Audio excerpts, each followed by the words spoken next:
날씨가 많이 좀 더워진 것 같습니다. 요즘 이제 하지가 가까워지니까 뭐 새벽 기도할 때도 너무 환해요.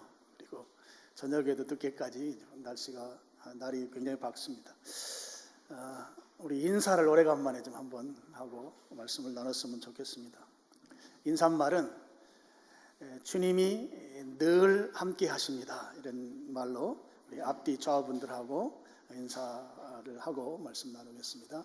주님이 늘 함께 하십니다. 제가 인사말로 전해드리는 거가 너무 길어가지고 말가 좀 힘들다고. 여러분 늘 주님이 함께 하십니다. 오늘 말씀을 이렇게 읽어보면 위로한다는 표현이 여러 번 등장합니다. 오늘 그 하나님을 여러분들이 만날 수 있기를 축원합니다. 5절 시작하는 부분을 보면 우리가 마게도냐에 이르렀을 때 이런 표현이 나와요. 마게도냐는 지금으로 따지면 유럽입니다. 유럽에 오기 전에 지금의 터키, 아시아에 있었던 것이죠. 바울이 있었던 곳은 에베소라고 하는 지역, 지금의 터키입니다. 터키에 있다가 이제 유럽으로 건너간 상황입니다. 에베소라고 하는 지역은 바울이 특별히 그 어떤 지역보다도 사랑했던 그런 지역입니다. 그래서 많은 시간을 에베소에서 보내기도 하고 또 에베소에서는 많은 교회의 리더들을 세우는 일도 하고 뭐 이런 것들이 성경에 등장하죠. 에베소에는 아주 특징적인 한 가지가 있습니다. 무엇인가 하면 그 아뎀이라고 하는 그 신전이 그곳에 있었다고 하는 겁니다. 우리가 보통 뭐 그리스라든지 이런 데 가면 뭐 파르테논 신전, 뭐 또 그리스 신화에 나오는 뭐 제우스 신 이런 것이 일반적입니다만 예수님 시대 또 그 이전 시대에는 이 에베소에 있는 이 아데미 신전이 이게 어마어마한 크기로 당시에 이 신으로서는 뭐 최고의 신으로 칠 만한 그런 신전이 또 그 신이 바로 에베소에 있었습니다. 이제 학자들의 그 이야기에 의하면 지금 있는 그 그리스의 아테네에 있는 그 파르테논 신전의 2배 정도 큰 그런 크기의 신전이 이제 에베소에 있었고 그 신전의 주인공은 바로 아뎀이라고 하는 이 여신이 그 신전의 주인공이었습니다. 당시에 예수님 시대에 그 에베소에 살던 그 인구 수가 약 한 22만 명 정도가 그곳에 살고 있었습니다. 굉장히 큰 도시였고 그곳에 당시에 전 세계적으로 가장 큰 신전이 그곳에 있었던 것이죠. 왜 에베소에 그 신전이 있었는가 하면 보통 이제 그리스라든지 로마 신들은 태어났다 이제 죽고 하는 그런 인간하고 좀 비슷합니다. 이 아뎀이라고 하는 신이 태어난 곳이 바로 에베소라고 보고 에베소에 그런 큰 신전을 세웠다고 하는 것이죠. 물론 지금 신전은 지금 없습니다. 물론 큰 기둥 하나만 남아 있고 그 신전을 지었던 모든 그 돌들은 갖다가 그 다른 데서 교회 건물 짓는데 다 사용했습니다. 신전 다 파괴시켜서 그 소피아 성당이라고 하죠. 그 성당 짓는데 그 돌들을 다 가져다가 사용했다고 해요. 그렇지만 그 아데미 신은 그 이제 어떻게 생겼는지는 오늘 우리가 볼 수 있습니다. 제가 사진 한 장을 보여드리면 이 아데미 이 여신은 이렇게 생겼습니다. 보통 뭐 여기저기에 아데미 신상이 있는데 유방이 20개 이상 다 달려 있습니다. 무엇을 말하는가 하면 다산과 이 풍요를 상징하죠. 그래서 고대 신들은 현세적인 기복을 추구하는 그런 신들이었던 것이죠. 바울이 이제 에베소에 갔습니다. 에베소에 있을 때 저 신전이 어마어마한 신전이란 말이에요. 그러니까 하나님을 믿는 신자로서 또 하나님을 믿는 복음 전도자로서 에베소에 갔을 때 그 에베소에 22만 명이 살고 있고 그 대부분은 저 신전에 가서 그 우상을 숭배하면서 그 신의 영향을 받으면서 살던 사람들이 바로 에베소 사람들이죠. 그곳에 이제 복음을 전하러 간 거죠. 가서 이제 에베소가 아주 멋진 말을 한마디 합니다. 그 말이 무엇인가 하면 이런 거죠. 사람의 손으로 만든 것은 신이 될 수 없다. 얼마나 멋져요? 원래 센 존재가 만드는 거잖아요. 근데 사람이 신을 만들었으니 원래 신이 세야 되는데 사람이 더 센 거죠. 그래서 아주 바울이 굉장히 멋진 말을 한 거예요. 저 신전을 중심으로 해서 저 신의 그 모형을 만들어서 팔아서 밥 먹고 사는 사람들이 꽤 많이 있었습니다. 그 주변에서 저 신전에 와서 제사 드리러 오는 사람들에게 갈 때 이거 그 모형 하나 사가지고 가도록 뭐 그렇게 이제 하면서 일종의 관광지 관광 상품 팔듯이 하면서 먹고 살던 사람들이 굉장히 많이 있었던 거죠. 근데 바울이 와가지고 사람이 만든 건 신이 될 수 없어 강력하게 선포했습니다. 이게 이제 먹혀 들어간 것이죠. 사람들이 가만히 생각해 보니까 저 바울이라는 저 양반 하는 말이 맞다. 원래 신이라고 하는 건 그 센 존재인데 센 존재를 만드는 존재가 원래 더 센 거 아니냐. 이제 저 주변에서 모형을 만들어서 팔던 사람들이 생계가 곤란해지게 된 것이죠. 바울의 말이 우리 시체 말로 먹혀 들어간 거죠. 그래서 이거 뭐 신도 아닌가 이거 사가지고 비싸게 사가지고 와서 뭐 하겠는가. 안 사가는 것입니다. 그러니까 이 신의 모형을 만들어서 팔아먹던 사람들은 이제 앞으로 먹고 살 길이 막막해진 것이죠. 그런데 이 사람들이 또 가만히 있지는 않습니다. 그러니까 예전에 우리 학교 다닐 때 배웠던 길드라고 하는 요즘식으로 말하면 노조를 만든 것이죠. 그래서 노조를 만들어서 이거 바울을 이렇게 그냥 두면 우리 정말 죽겠다. 그래서 바울을 대항하는 이제 반격을 시도하죠. 그래서 바울을 잡으려고 했는데 바울은 이제 하나님께서 그 잡히지 않게 하셔서 바울은 이제 피신을 하고 바울과 함께했던 일행들이 아주 큰 이제 고통을 당하는 장면이 이제 사도행전에 보면 잘 설명되어 있습니다. 그런 이제 에베소에서 더 지내면서 복음을 전하려고 했던 특히 이 아데미 신이라고 하는 우리가 믿는 하나님이 훨씬 센 하나님이신데 지금 사람들이 다 저 아데미 신전에 가서 그 숭배하면서 그걸로 그 자기들의 인생이 있는 것처럼 그렇게 무지몽매하게 살아가는 것을 단절시키기 위한 그 바울의 결기가 지금 이 폭동이 일어나면서 이게 좀 물러나지 않으면 안 되는 그런 상황이 된 거예요. 그래서 거기에서 유럽으로 그 상황을 보면서 이제 여기 성경에 나오는 대로 마게도냐로 가게 된 것입니다. 바울이 떠나면서 마음고생이 이만저만이 아니겠죠. 우리가 생각해도 아니 아데미 신을 섬기는 거 저거 우상이고 저거 사람이 만든 거고 저거 아무것도 아닌데 하나님을 섬기는 내가 그리고 그 지역 사람들에게 하나님에 대해서 바로 가르치고 에베소를 좀 사랑하는 마음으로 바울이 그 지역 사역을 하려고 했는데 지금 상황이 오히려 아데미에게 밀리는 형국이란 말이에요. 그러니 지금 바울 입장에서는 참 마음이 착잡한 것이죠. 물론 하나님이 아데미 신보다 못한 신은 아닌 건 분명한데 그러면 이제 바울로서는 어떤 생각을 하게 되는가 하면 자책을 하게 되는 거죠.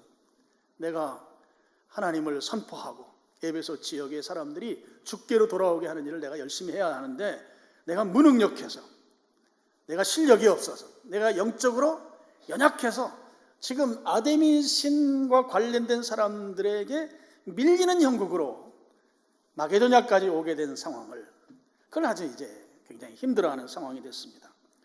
그런 소동을 피해서 왔습니다만 그럼 마게도냐에서는 그러면 고생 끝 행복 시작인가? 그게 아닌 거예요. 여러분 5절 말씀 다시 보시죠. 5절 보면 우리가 마게도냐에 이르렀을 때에도 우리 육체가 편하지 못하였고 에베소에서도 그랬는데 여기 와도 편하지 않다 하는 거죠. 그리고 사방으로 환난을 당하여 밖으로는 다툼이요 안으로는 두려움이었노라. 마게도냐에 오면 좀 마게도냐에서는 하나님께서 은혜를 베풀어서 좀 사역을 잘 감당할 수 있도록 길을 열어주셔야 되는데 여기 성경에 보면 사방으로 막혀 있다고 표현하고 있어요. 사방은 동서남북 다 막혀 있는 상황입니다. 그리고 계속해서 사람들로 하여금 견딜 수 없는 상황이 만들어지는 거예요. 육체적으로도 힘든 상황이다. 환란이 있다는 것이죠. 그 고통스러운 환경이 지금 마게도냐에서도 벌어지고 있다고 하는 걸 말씀하고 있는 것이죠. 거기에다가 안으로는 두려움이다. 지금 바울이 떨고 있습니다. 아마 그 두려워하는 거에 그 요소 중에 1번은 하나님이 나를 안 쓰실 것에 대한 그런 두려움이 아닐까, 그런 생각을 해보는 거예요. 바울은 에베소에 있을 때 그 곤란한 상황, 다시 피해서 유럽으로 건너왔는데 유럽에서도 지금 여전히 힘든 상황입니다. 그런 어려움을 겪고 그 바울은 이제 6절 보면 낙심한 자들 이런 표현이 나와요. 낙심해 있는 것이죠. 주님을 위해서 내가 의욕적으로 섬기기로, 주님을 따라가고 주님이 기뻐하는 일에 내가 헌신적으로 희생하면서 열심히 하겠노라 했는데 그 이 길이 자꾸 막히는 것이에요. 사방이 막혀 있다. 앞으로도 못 가고, 그럼 지금까지 온 길인 뒤로 돌아가서 갈 수 있을까? 뒤도 막혀버리고 어디로도 갈 수 없는 상황이 됐어요. 낙심하는 거예요. 야, 하나님이 나를 사용하지 않는가 보다. 하나님이 나를 이제 쓸모가 없어서 나를 이제 버리시는 거 아닌가? 그런 걱정 가운데 있는 것이죠, 지금 바울이. 그런데 그 6절에 보면 아주 주님에 대해서 잘 설명하고 있는 한마디가 있어요. 그러나 낙심한 자들을 위로하시는 하나님, 이렇게 되어 있습니다. 하나님은 어떤 하나님이시라고요? 낙심한 자를 위로하시는 하나님이시다. 우리 성경 하나를 잠깐 보시죠. 고린도후서 1장 8절과 9절입니다. 바울이 받았던 고난을 설명하는 구절인데 스크린을 보시면 됩니다. 같이 읽어보시죠. 형제들아, 우리가 아시아에서 당한 환난을 너희가 모르기를 원하지 아니하노니 힘에 겹도록 심한 고난을 당하여 살 소망이 끊어지고, 9절, 우리는 우리 자신이 사형 선고를 받은 줄 알았으니 이는 우리로 자기를 의지하지 말고 오직 죽은 자를 다시 살리시는 하나님만 의지하게 하심이라 이랬어요. 지금 아시아는 에베소를 포함한 그 지역입니다. 그 지역에서 8절에 보니까 너무 심한 고난을 당해서 살 소망이 끊어졌다. 희망이 없는 상황이 됐다는 거예요. 그 다음에 9절에 보니까 사형 선고를 받은 것 같다. 지금 바울 입장에서는 그가 당한 고난, 낙심할 수밖에 없는 상황을 두 가지 용어로 표현한다면 살 소망이 끊어진 상황이죠. 희망이 없는 상황이에요. 사형 선고를 받았다. 이제 유일한 한 가지 길이 있다면 이제 죽음에 이르는 것밖에 없는 상황이 됐다 하는 것이죠. 그럼 이런 것 이렇게 이제 우리가 생각해 보면 좋겠어요. 이제 어떤 중증 질환에 걸려 있어요. 그러면 이제 병원에 가서 도움을 받죠. 치료를 하기 위해서 병원 가서 도움을 받는데 치료를 해도 잘 낫지를 않는 거예요. 그럼 의학적인 방법을 다 동원했는데도 불구하고 이 병으로부터 자유함을 못 얻게 되면, 그러면 이제는 사람이 할 수 있는 모든 방법들을 다 동원해서 시도했지만 병으로부터 자유하지 못하게 되면, 그러면 남아있는 것은 하나님께서 어떻게 해주시는가, 그거 하나만 남아있는 거예요. 그래서 9절 말미에, 우리 1장 9절 말미에 보면 하나님만, 다시 살리시는 하나님만 의지하게 하심이라 그랬어요. 이 말은 이제는 다른 데 기대감은 이제 사라졌고 오로지 이제 하나님만, 내가 죽든지 살든지 하나님께 전적으로 다 모든 게 달려있다고 하는 그런 심정을 지금 나타내 주고 있는 것이죠. 그런 상황을 고린도 교회 성도들에게 표현하면서 역시 마게도냐에 왔지만 마게도냐에서도 동일한 상황이 지속되고 있다. 그래서 나는 낙심할 수밖에 없다고 하는 거죠. 그런 상황인데 하나님은 어떤 하나님인가 하면 낙심하는 자들을 위로하시는 하나님이시다. 바울이 하나님을 이제 설명하기를, 하나님은 하나님을 믿고 하나님을 의지하고 하나님 위해서 헌신하고 봉사하는 자들, 그렇게 사는 동안에 낙심했을 때 하나님은 그냥 내버려 두시는 하나님이 아니시고 낙심한 자를 위로하시는 하나님이시다. 낙심한 자를 위로하시는 하나님. 여러분, 하나님이 우리의 아버지이십니다. 아멘이시죠? 그 하나님이 자녀된 우리가 낙심하고 좌절하고 힘들어하고 고통 가운데 있을 때 그냥 내버려 두시는 하나님이 아니시다 하는 것이죠. 낙심 가운데 있는 자를 위로하시는 하나님이시다 하는 것입니다. 내가 아픈데, 내가 미래에 대한 소망이 없이 절망 가운데 있는데 그냥 너 그렇게 절망 가운데 있다가 그냥 쓰레기처럼 버려지거라 이렇게 하고 팔짱 끼고 구경만 하시는 분이 아니시다 하는 거예요. 낙심하는 자들을 위로하시는 하나님이시다 하는 것입니다.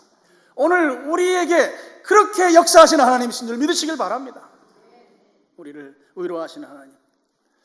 이게 이제 위로라고 하는 용어가 여기 등장하는데요. 이게 우리가 보통 위로하면 좀 만나서 따뜻한 국밥이라도 하나 같이 먹으면서 자네 힘내게, 이런 정도 수준이 아니라고 하는 걸 여러분이 아셔야 돼요. 물론 그것을 포함합니다.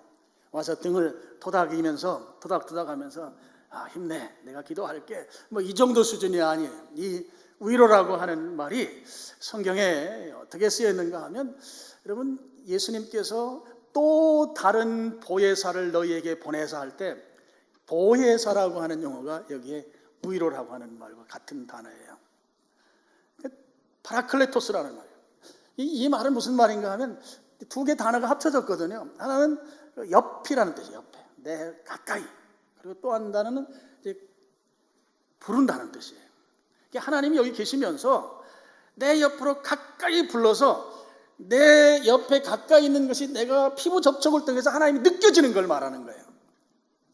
하나님이 경험되는 것을 말하는 것이에요. 하나님이 막 체험되는 거예요. 피부 접촉 이걸 하는 것처럼 이렇게 내가 실제 실감하는 걸 말하는 것이에요. 이게 위로입니다.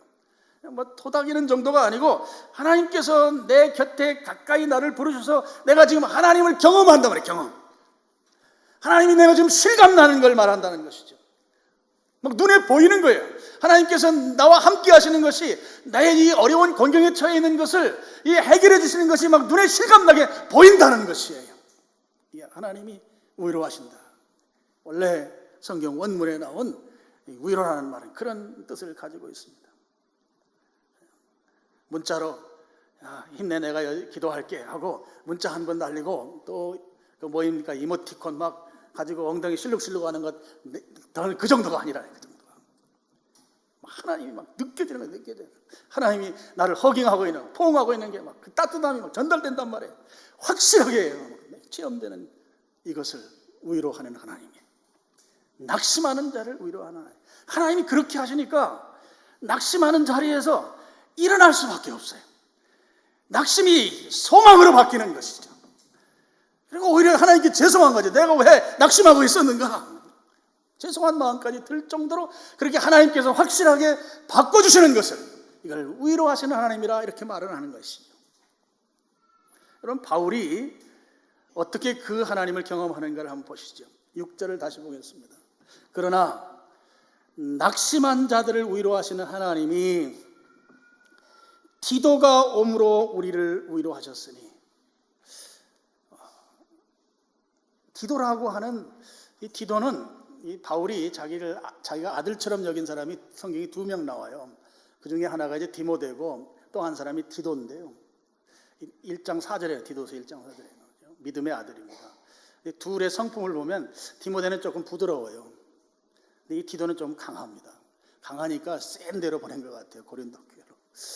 근데 이 디도가 온 것이 하나님의 위로다, 이렇게 바울이 지금 그렇게 말하고 있는 거예요. 지금 디도가 왔어요. 눈에 보이는 거예요. 이 디도가 온 것이 하나님이 지금 스킨십을 하면서 내가 하나님이 위로하신다는 게 막 이게 체험되도록 한 것이다 하는 거예요, 성경이.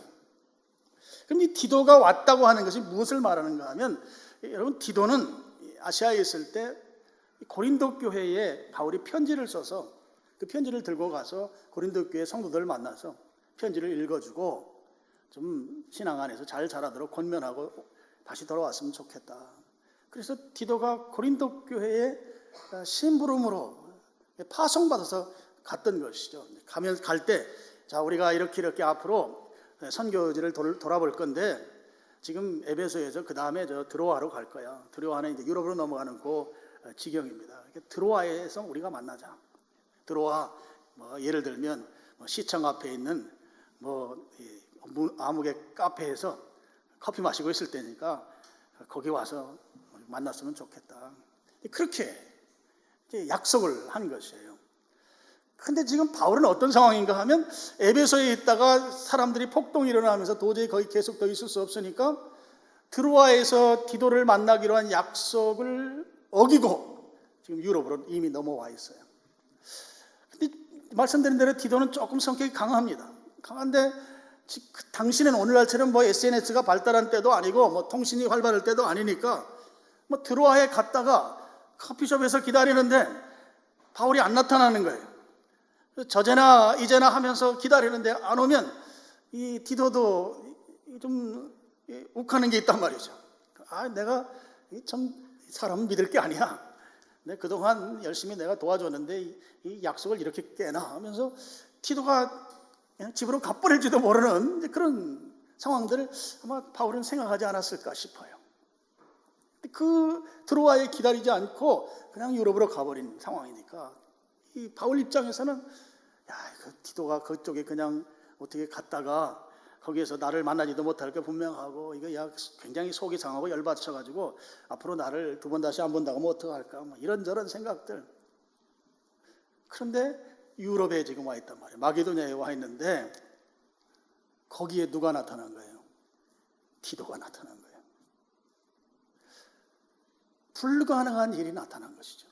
오늘날 같으면 중간에 연락을 해서 어떻게 했든지 거기 가지마 나 이미 거기 지나왔어 하고서 만날 수 있겠습니다만 그 1세기 당시에 이 일은 불가능한 일이죠. 이미 약속은 엉뚱한 데 지금 잡아놨는데 나는 지금 엉뚱한 데 와 있잖아요. 그곳에 디도가 온다고 하는 것이 지금 이 시점에서 디도가 온다고 하는 것은 불가능하다. 그런데 디도가 왔어요. 바울이 하나님이 나와 함께 하신다. 나를 버리지 않았다. 나를 포기하지 않으셨다. 여전히 하나님은 나와 함께 하신 하나님이시다. 라고 하는 고백을 디도가 옴으로써 하지 않을 수 없었다는 것이에요. 도무지 불가능한 상황을 하나님께서 가능한 상황으로 만들어주시고 내가 너와 함께 한다고 보여주셨다는 것이죠. 디도를 통해서. 그래서 이 바울은 하나님이 그를 보내셨다고 표현하는 거예요. 위로하시는 하나님이. 나를 그냥 두면 내가 낙심해서 좌절하고 힘들어할 그것을 하나님이 이미 아시고 디도에게 어떤 식으로든지 하나님께서 역사하셔서 지금 그때 당시에 이건 한국에서 대전에서 만나는 것도 아니고 이거 도무지 이루어질 수 없는 일이 그곳에서 이루어진 것이죠. 이를 통해서 바울이 하나님의 위로를 경험했다 하는 것입니다. 여러분, 디도를 만나기 전까지 바울은 조금 제가 과장해서 표현하면 되는 게 아무것도 없던 사람입니다. 그전에는 과거에는 잘 나갔어요. 우리도 다 그렇잖아요. 과거에 잘 나갔는데 근데 최근에 와가지고 되는 게 없는 것이에요. 그 에베소 아데미 신이 그까짓 게 뭔데 하나님 앞에 아무것도 아니에요. 돌덩어리밖에 되지 않는 그런 그 신들을 가지고 먹고 사는 사람들에게 밀려서 지금 유럽으로 쫓겨온 자기의 신세를 생각하면 되는 게 아무것도 없는 거예요. 그럼 유럽에 왔으면 좀 풀려야 되잖아요. 근데 여전히 사방으로 우겨쌈을 당하고 있고 여전히 괴로움 가운데 있어요. 이게 지금 바울 입장은 정말 낙심될 수밖에 없습니다. 자기 속에서 하나님이 나를 버리셨는가 보다. 나는 이제 용도가 끝났나 보다. 나를 이제 안 쓰기로 작정하셨는가? 왜? 내가 가는 곳곳마다 하나님이 승리하셔야 되고 복음이 전파돼야 되고 사람들이 복음 앞에 굴복해야 하는 이런 놀라운 일들이 일어나야 하는데도 마땅한데 지금 그런 일은 되어지지 아니하고 맨 싸우고 다투고 밀려나고 도망해야 하고 그런 상황이 지금 바울의 상황이었던 것이죠. 그런 상황일 때 도무지 그곳에 나타날 수 없는 사람이었던 디도가 나타났다는 것이에요. 디도가 그 장소에 온 것이죠. 근데 그 장소에 온 디도를 보고 하나님이 나와 함께 하신다. 이걸 깨달은 거예요. 하나님이 나를 버리시지 아니하셨다 하는 것이죠. 하나님께서 나와 함께 하신다는 거예요. 디도가 그곳에 온 것을 보고 오늘 우리가 살아가면서 우리에게 디도가 방문하기를 축원합니다. 나의 디도 말이에요. 나의 디도. 하나님이 나와 함께 하십니다를 확실하게 해줄 수 있는 그 디도. 그 디도가 오늘 성도 여러분들에게 있기를 축원합니다. 하나님이 나를 버리신 게 아니야. 나를 여전히 아무것도 되어지는 일이 없는 큰 뒤처진 인간이 아니라고 하는 것을 하나님이 확실하게 보여줄 수 있는 그 디도, 그가 오늘 여러분에게 임하기를 축원합니다. 디도가 와가지고 고린도 교회 이야기를 하는 거예요. 고린도 교회는 바울이 늘 걱정하는 교회 가운데 하나였어요. 물론 교회가 문제없는 교회는 없습니다. 성경에도 문제없는 교회가 없어요. 다 문제가 있어요. 그러니까 우리가 여러분 조금 너그럽게 다 생각하셔야 돼요. 교회는 죄인들이 모인 것이에요. 문제가 있어요. 근데 그 중에 고린도 교회는 문제가 더 많은 교회였어요. 그래서 어떤 분이 고린도 교회는 문제 백화점 이렇게 말하는 분도 있어요. 그리고 최근에 한 분이 쓴 설교집에 보니까 그게 그렇게 돼 있어요. 한국 교회 같다. 고린도 교회. 뭐 문제가 많아요. 우리 고린도 전서라는 데 보면 은사는 또 풍부한데 사람들이 미성숙한 거예요. 이게 싸워요. 거기에 뭐 고소 고발에 대한 이야기도 나오고 고소하지 말라고 성경이 가르치죠. 그리고 고린도가 이 아데미 신을 고린도 우상을 섬기는 그 항구 도시거든요. 우상과 음란이 아주 흥행했던 그런 도시예요. 그러니까 그곳은 먹고 사는 그런 것들이 다 우상 신전을 한번 다녀온 것들이에요. 음식 먹는 문제가 또 심각한 거죠. 뭐 여러 그리고 뭐 동업하는 문제 이런 것들 아주 복잡한 그런 교회예요. 교회 안에도 그렇고 고린도라는 도시 자체도 그렇고. 근데 이 고린도 교회 성도들이 그런 음란한 고린도의 문화 또 우상이 많은 우상 문화를 그걸 잘 정리를 못하고 교회 안에서도 여전히 분쟁하는 거죠. 그래서 고린도 전서 13장이 여러분 사랑장이잖아요. 고린도 전서 후서 중에 한 중간쯤에 있어요. 그게 너무 사랑하는 삶을 살지 않으니까 그 중간에 아주 그 주옥 같은 성경이 거기 있는 거예요. 교회가 성숙한 교회가 돼야 되는데 그러지 못하니까 디도를 보낸 거예요. 편지를 써서 바로 고린도 전서를 써서 보낸 거죠. 보내서 읽고 한마디로 말하면 그겁니다. 야, 너희들 제발 좀 그렇게 살지 마라. 좀 정신 좀 차려. 이런 거예요. 좀 말씀대로 돌아가서 살아야지. 왜 그렇게 사노? 뭐 이런 내용을 써서 보낸 것이죠. 그 편지를 가지고 가서 설교도 하고 권면도 하고 그렇게 하고 돌아와서 지금 디도가 바울에게 보고하는 내용인 것입니다. 보고 내용은 바울에게 고린도 교회 성도들 정신 차렸습니다. 그 얘기를 보고한 거예요. 그동안 바울이 그렇게 걱정하고 기도하면서 염려하던 그런 교회였는데 지금 가보니까 교인들이 이제 정신 차리고 믿음으로 살려고 애를 쓰고 있습니다. 그리고 바울의 리더십도 인정하고 있습니다. 그 이야기를 한 것이죠. 그 이야기를 듣고 바울이 7절 말미에 보면 나를 더욱 기쁘게 하였느니라. 디도가 온 것을 통해서 하나님이 나를 버리지 않았다고 하는 확신을 갖고 디도가 와서 보고하는데 보니까 지금까지 나는 내가 한 것들이 아무런 열매도 없다고 그야말로 이제는 나는 용도가 끝났는가 보다고 그렇게 좌절하고 있을 때 아니에요. 고린도에 가보니까 이미 열매를 맺고 있었습니다. 이 보고를 하는 거예요. 하나님이 여전히 바울 당신을 쓰고 있습니다. 이 이야기를 디도로부터 지금 보고를 들은 것이죠. 그러니까 바울이 기뻐했다는 거예요. 성경은 그 앞에 부사를 하나 더 붙였어요. 더욱 기뻐하였느니라. 기쁨이 오늘도 기뻤는데 내일 되니까 더 기뻐요. 생각하면 더 좋아요.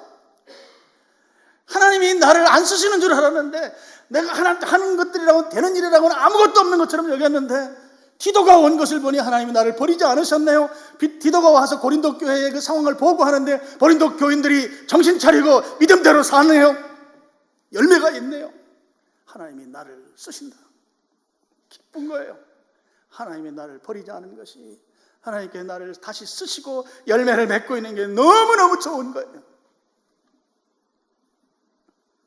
하나님께서 디도를 통해서 바울이 낙심하고 있는 그 자리를 다시 일어날 수 있도록 일으켜 세우는 모습이 오늘 읽은 본문인 것이죠. 오늘 우리들이 지금 이 시대를 살아가고 있습니다. 제가 지난 주간에 장례를 치르고 우리 전우사님 이제 그 집에 간다고 그래서 점심을 같이 식사하고 보내려고 점심을 먹으러 나갔는데 아주 영업이 잘 되던 집이었는데 문을 닫았어요. 그걸 보고 여러 가지 생각이 좀 들었어요. 이제 신문을 보면 신문에 그 큰 글자들을 보면 지금 전망이 어두워요. 사는 지금 상황들이. 우리 아마 성도님들도 그런 상황들 가운데 있는 분들이 여러분 되실 것 같아요. 그러지 않아야 되는데 사는 게 힘든 상황들이 누구 말 않고 언제 안 힘들었던 적이 있느냐 그런 말도 하지만 이제 최근에 보면 주변의 상가들이 많이 이렇게 빈자리가 생기고 이러는 것들이 눈으로 막 들어오고 영업이 안 돼서 문을 닫았으면 모르겠는데 영업이 잘 되는데도 문을 닫은 걸 보면 저게 무슨 사연일까 그런 생각을 하면서 오늘 우리가 살아가는 이 시대의 삶이 너무 힘들다. 아마 지금도 좀 마음에 답답한 분들도 계시지 않을까 싶습니다. 일이 풀리지 않는 거죠. 계획은 정말 정확하게 잘 세웠는데 내가 이렇게 이런 플랜을 가지고 나아가면 아마 불언간에 이런 경지에 이를 것이다 라고 하는 그 멋진 계획 가운데 지금 진행해 나가고 있지만 예기치 않게 바울이 에베소에서 폭도들에 의해서 쫓겨나듯이 생각지 않았던 일들에 의해서 지금 형편이 어려운 그런 성도들이 있을 수 있습니다. 낙심되는 거죠. 바울이 낙심한 것처럼 지치는 것이죠. 내가 그래도 주님을 섬긴다고 섬기고 하나님 미사에 이사 와가지고 그동안 예배당도 제대로 안 되는데 이제 예배드리러 꼬박꼬박 나오는데 왜 일이 안 풀리노? 왜 이렇게 나로 하여금 그래도 예전보다 내가 좀 더 열심히 믿음의 길을 가려고 애를 쓰는데 왜 더 답답한 일이 생기는가? 그런 속상함을 토로하는 분들이 계실지 모르겠습니다. 하나님께서 좀 나 좀 도와주시면 좋겠다. 하나님 좀 내 손 잡아주십시오. 내 너무 힘이 듭니다. 하나님이 나를 구체적으로 이끌어 주셨으면 좋겠습니다. 그런 기도가 절로 나오는 그런 분들도 계실 수 있습니다. 또 어떤 분들은 하나님 정말 나를 버렸는가 보다. 그렇게 기도하기를 한두 해를 한 것도 아닌데 내 기도는 들어주시지도 않는 거 보니까 하나님은 나에게 관심이 1도 없는 것 같다. 내가 종교를 잘못 선택했다. 혹시 그런 마음을 갖는 분도 계실지 모르겠습니다. 오늘 성경은 낙심한 자들을 위로하시는 하나님, 오늘 우리에게 위로하는 하나님이 계시다는 걸 여러분 믿으시길 축원합니다. 이 말이 성령께서 여러분에게 들려주는 음성이기를 축원합니다. 나를 위로하시는 하나님이십니다. 나를 위로하시는 그 하나님이 오늘 낙심한 자리에서 나를 일으켜 세울 것을 믿으시길 축원합니다.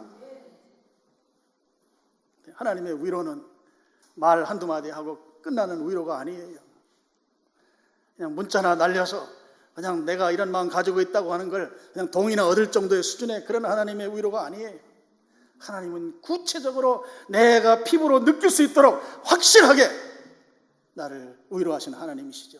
낙심한 자리에 여전히 계속 내두면서 말 몇 마디로 내가 너에게 관심이 있다 정도로 계시는 하나님이 아니시라고요. 나를 그 자리에서 이렇게 세우신다고요. 세우시는 방법이 디도를 보내셨단 말이에요. 디도를. 도무지 그 친구가 나에게 올 수 없는 사람인데 그 사람을 나에게 붙여주셔서 하나님이 나와 함께 하신다고 하는 것이 내가 확실히 믿어지도록 그렇게 하나님 일하시는 분이시다 하는 것입니다. 오늘 저와 여러분에게 바울에게 디도를 보내셔서 하나님이 나를 위로하신다고 내가 확실히 믿어졌던 것처럼 우리에게 바울에게 디도와 같은 사람을 하나님이 붙여주셔서 하나님이 나를 위로하신다고 하는 것이 확실히 믿어지기를 축원합니다. 하나님께서 나에게 디도를 보내주시옵소서. 자, 말씀을 정리합니다. 하나님은 우리를 결코 버리시지 아니하십니다. 하나님은 우리를 결코 버릴 계획이 없으십니다. 하나님은 우리를 포기하지 아니하시고 여전히 함께 하시는 하나님이십니다. 그렇게 좀 생각하면 좋을 것 같아요. 여러분 아이들을 키우잖아요. 또 뭐 손주를 보는 분들도 계시고, 아이들이 이제 걸어 다니기 시작하면 아이들은 자기 혼자 걸어요. 그죠? 걷죠. 걷는데 그 아이를 보호하는 엄마나 아빠나 할머니나 할아버지는 그 아이가 어떤 불안정한 위급한 뭐 이런 상황에 빠지려고 할 때 빠지지 않도록 그를 구할 수 있는 지근거리에서 그를 쫓아다닙니다. 맞죠? 아이들 키워본 분들은 다 알아요. 그리고 교회에 오셔도 이 아이가 뭐가 위험한지 어른들은 하나 관심 없는데 저 계단 저거 위험하고 저기 난간 저기 위험하고 아마 말씀을 하지 않으셔도 위험하다는 거 다 알고 있습니다. 아이의 관점에서 저게 없으면 우리 아이가 더 안전할 건데 다 알죠. 하나님이 우리를 그렇게 보호하십니다. 그리고 아예 막 위험한 곳으로 갈 것 같으면 여러분 어떻게 해요? 아이 앞에 가서 가로막고 섭니다. 하나님은 아예 죽을 것 같으면 아예 가지 못하도록 막습니다. 똑같아요. 우리가 자녀를 키울 때 그 자녀를 위해서 그 옆에서, 근데 이 아이는 자기 혼자 뛰어다니고 굴르고 좋아하고 하지만 위험에 빠지면 즉시 달려와서 손을 잡는 분 하나님이시라는 것이죠. 그 하나님이 있으신 것을 여러분 확신하기를 축원합니다. 하나님은 결코 우리를 버리지 않으셨습니다. 그리고 우리와 동행하신다고 하는 것을 믿으시길 바랍니다. 지금 내가 힘든 과정 가운데 있는데 이 고난의 기간이 좀 길다 그러면 여러분 빨리 주님께로 원하는 사인으로만 받아들이시면 정답입니다.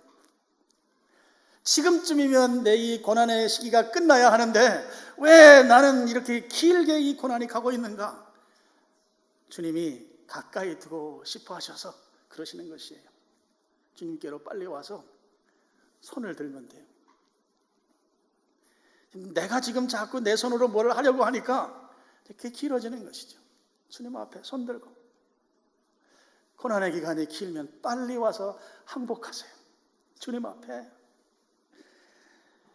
여러분 하나님께서 인도해 가시는데 그 출애굽했을 때 그 이스라엘 민족이 홍해 앞에 왔어요.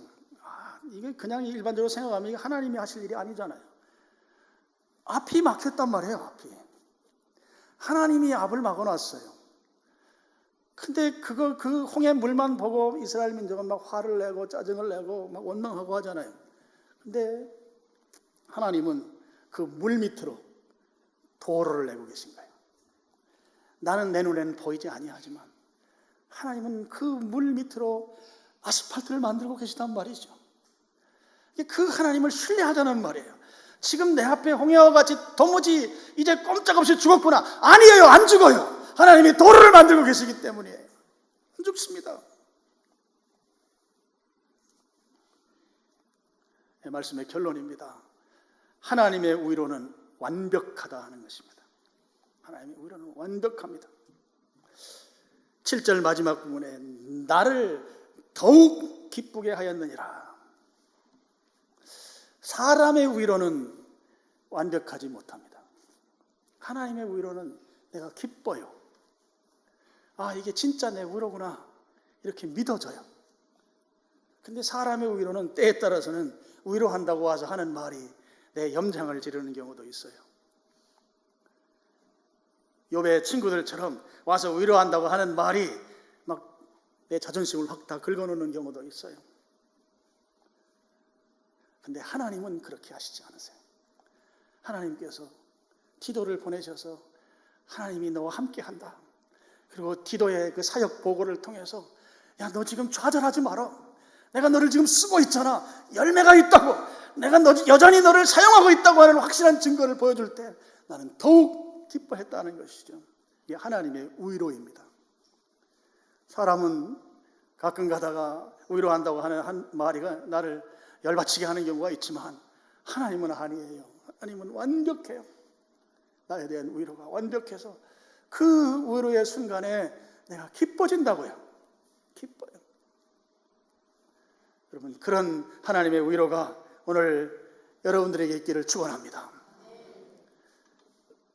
내가 바울이라면 나에게 디도가, 하나님이 보내시는 디도가 필요하고, 또 내가 오늘 디도라면 오늘 바울처럼 낙심하는 자에게 하나님의 위로를 전하는 그런 디도. 그래서 우리는 바울이면서 동시에 디도가 되어야 합니다. 옆에 분 한번 쳐다보십시오. 옆에 분에게 때에 따라서는 악수까지 할 건 없는데 또 악수까지 하네. 때에 따라서는 내가 디도가 되고, 또 때에 따라서는 바울이 되고, 우리 교회 좋은 교회 될 수 있기를 주님의 이름으로 축원합니다. 아버지 하나님,